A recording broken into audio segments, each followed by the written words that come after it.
Okay. How do you want us to start? First line item. Right on, Rosalind? just summaries. Well, I can start with the personnel. I know that when looking at 2010 and 2012, the variance is a 1.3, but it's not really going over. Again, it's in most cases like all the departments. That 2010 is actual heads, checks that we've actually cut.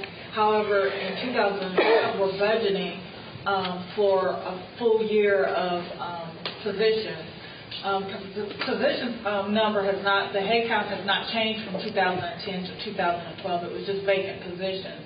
So therefore, that's what generates the 1.3 million. And so basically our head count has not changed. We did have some openings, but this is the second time in 15 years that I've been in office that we're full. Great. All your positions are full. I think we have one open right now, and it wasn't full when we said we were full a week or two ago.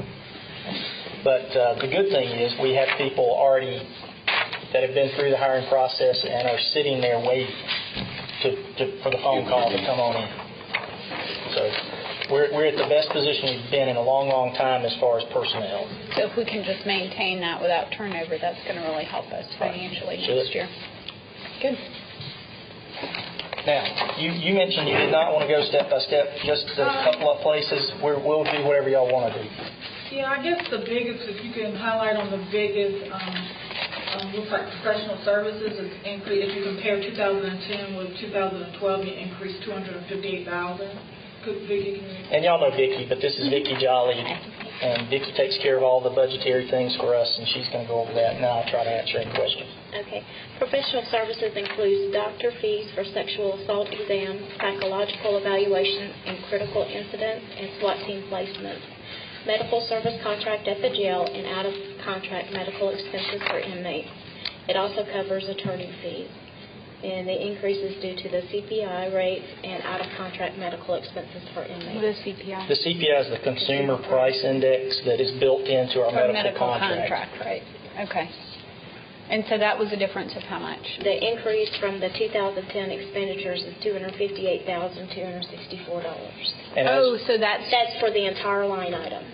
No, I know that, but just for the medical service contract, what's the change? Do you know?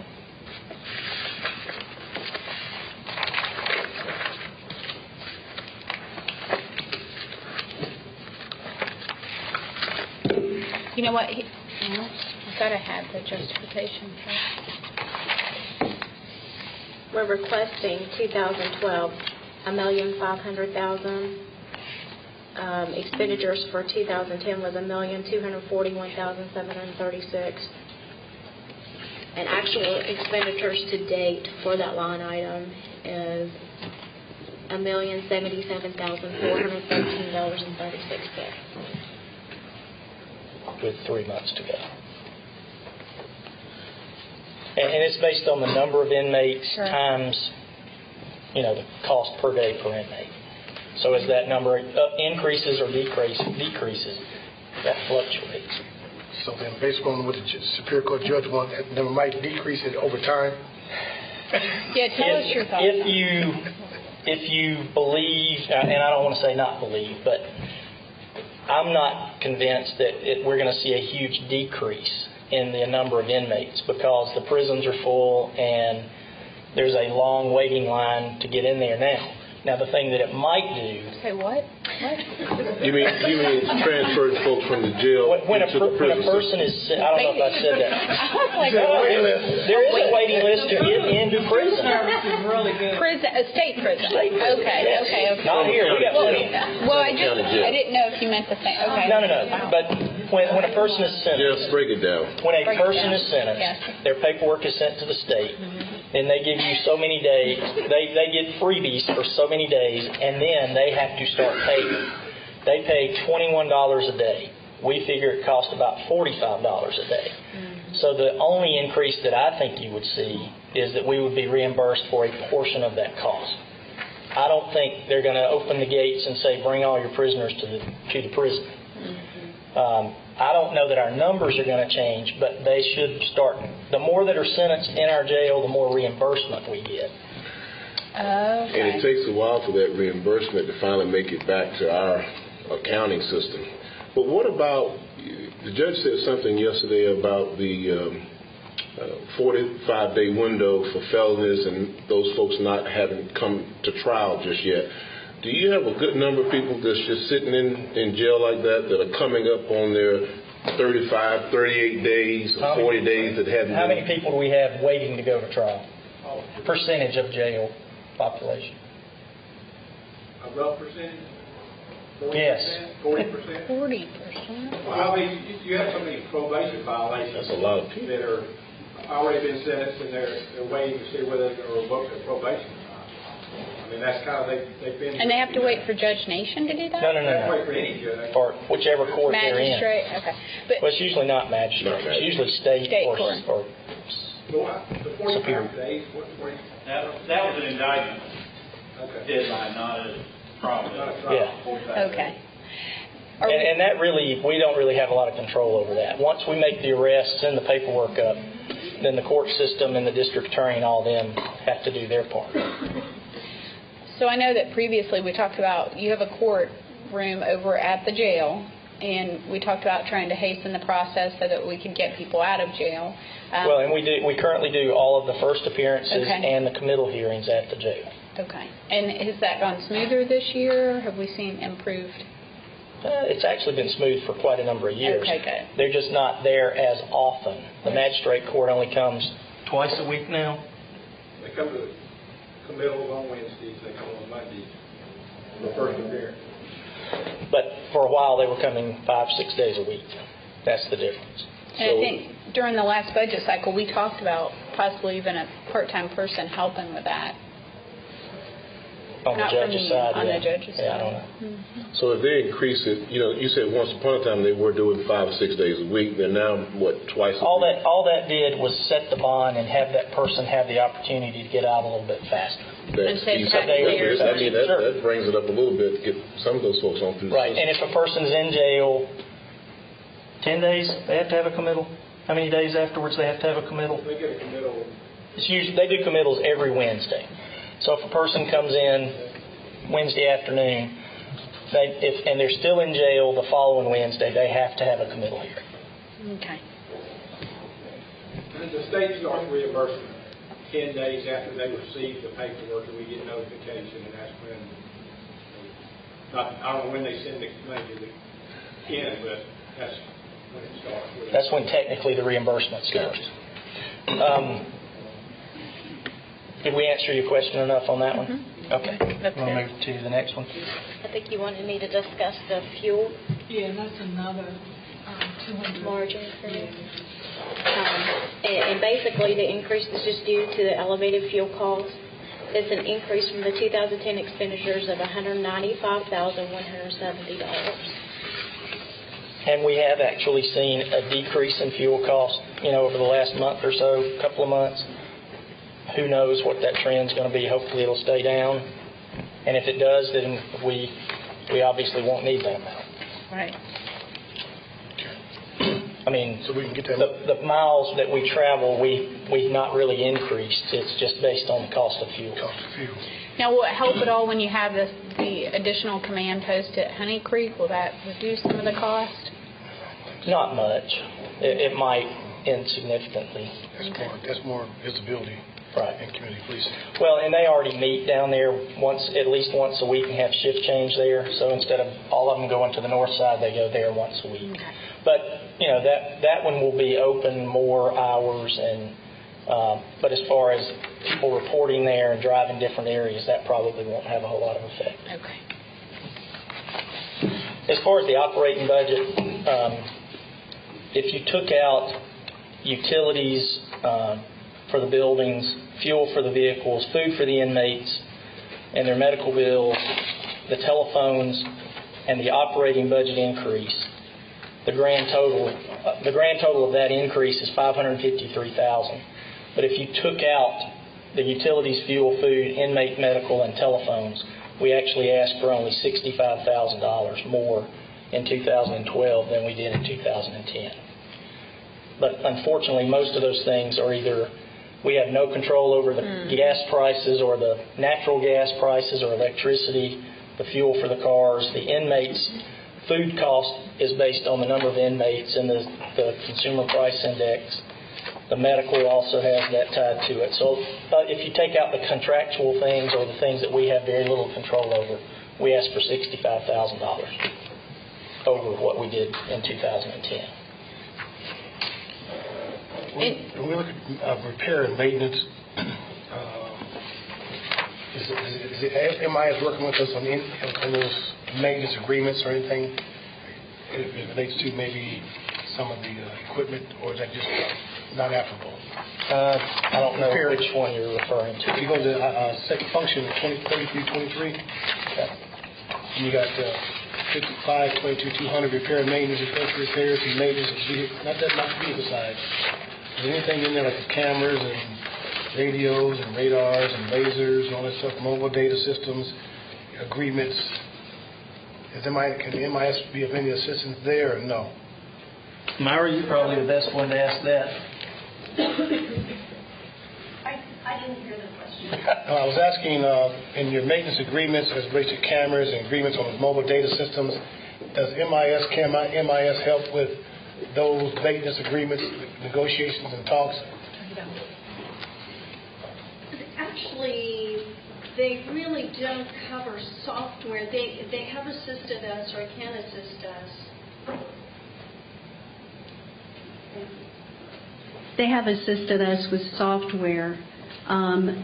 The actual, some of the other software is actually negotiated strictly in conjunction with other departments, such as our Spillman, the mobile data, communication technology, so we don't negotiate that at all. And we do have some maintenance agreements that have been in place for a long time, for example, on the cameras, and they've been in place for a long time.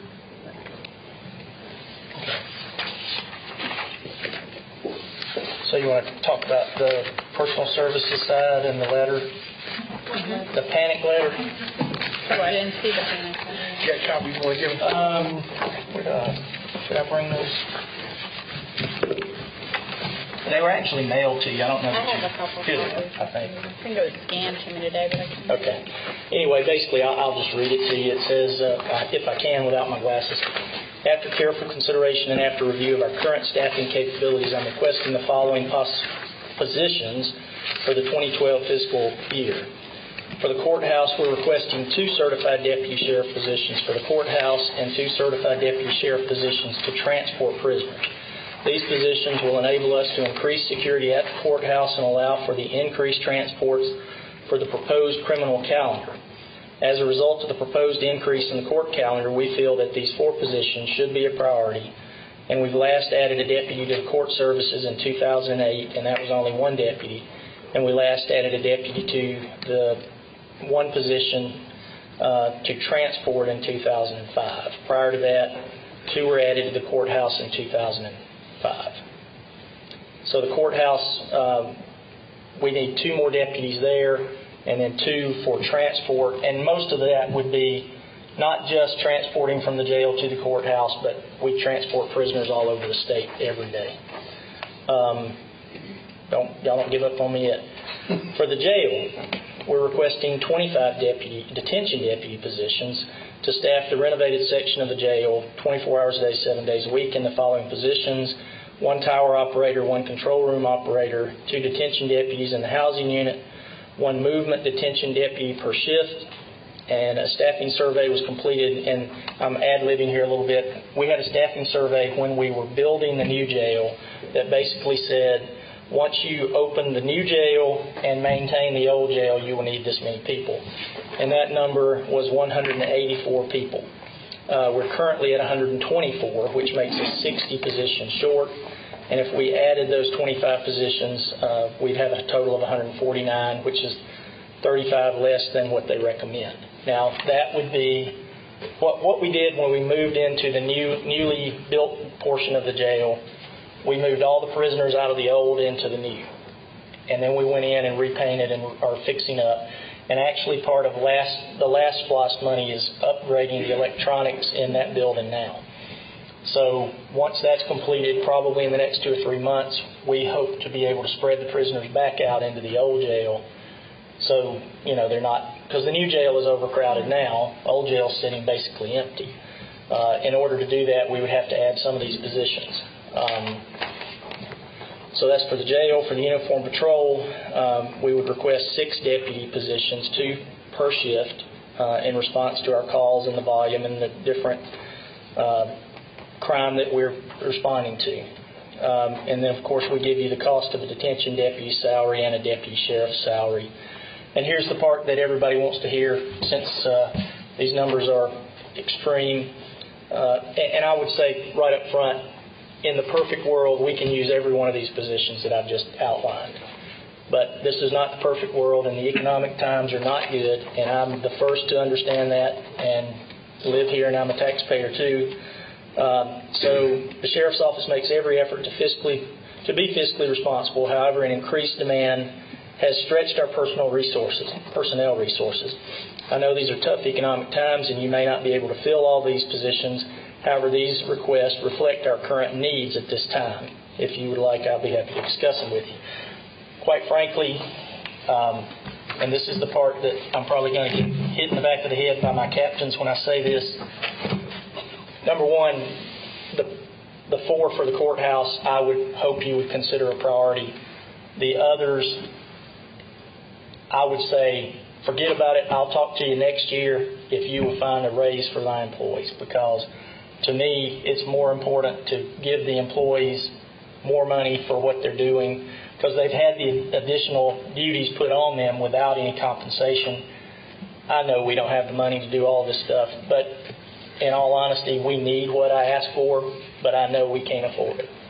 Sure. So if you could scrap the positions this year and find some money and give it to the employees.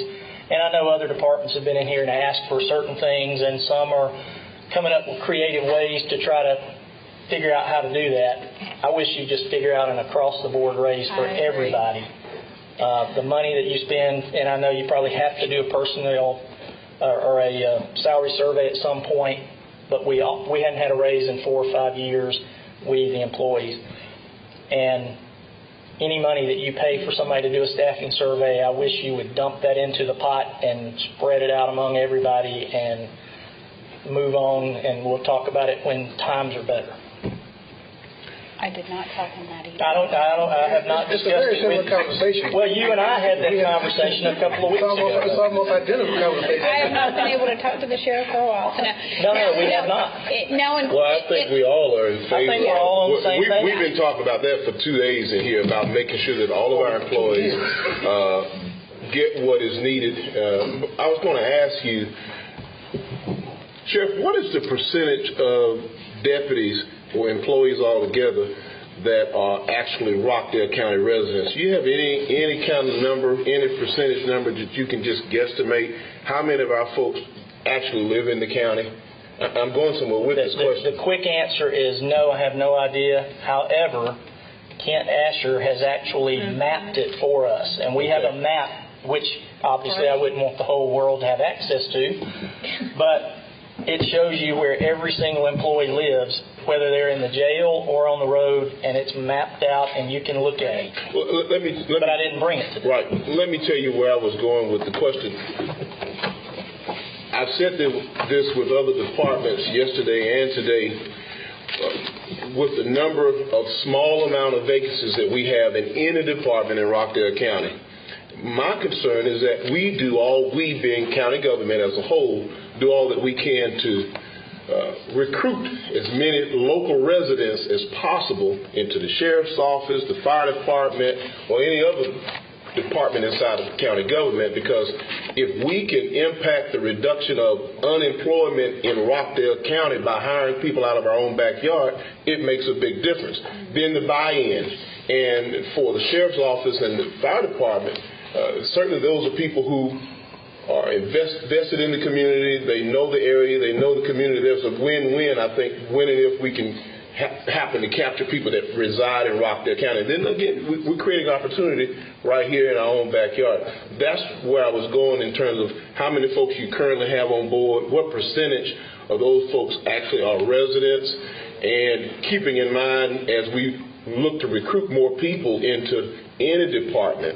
Right. And I would just say, times are obviously different now, but a few years back, 8 or 10 years back, people couldn't afford to buy a house in Rockdale on a deputy's salary. Now, that may change, and I'm sure it has changed, but that has not been the case in the past.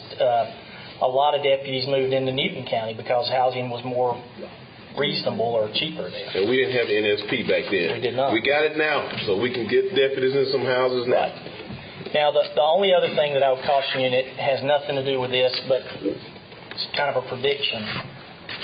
We all know that salaries are low, not just with the sheriff's office, but countywide. One reason we're full right now is because of the terrible economic times.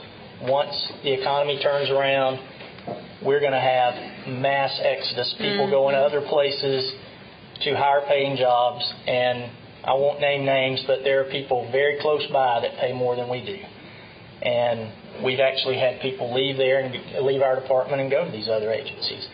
The cities, especially in DeKalb County, I will call these names, the Dunwoodies and the Johns Creeks and all those, we've lost people to because they're some of the highest paying agencies in the state right now. So the only thing that keeps us full right now and keeps us from having a huge turnover problem is the fact that the economy is so bad, people are not willing to go just get another job. Sheriff, you mentioned a good point. And the benefits. You mentioned a good point. The city of Conyers have given we've lost some to the city of Conyers.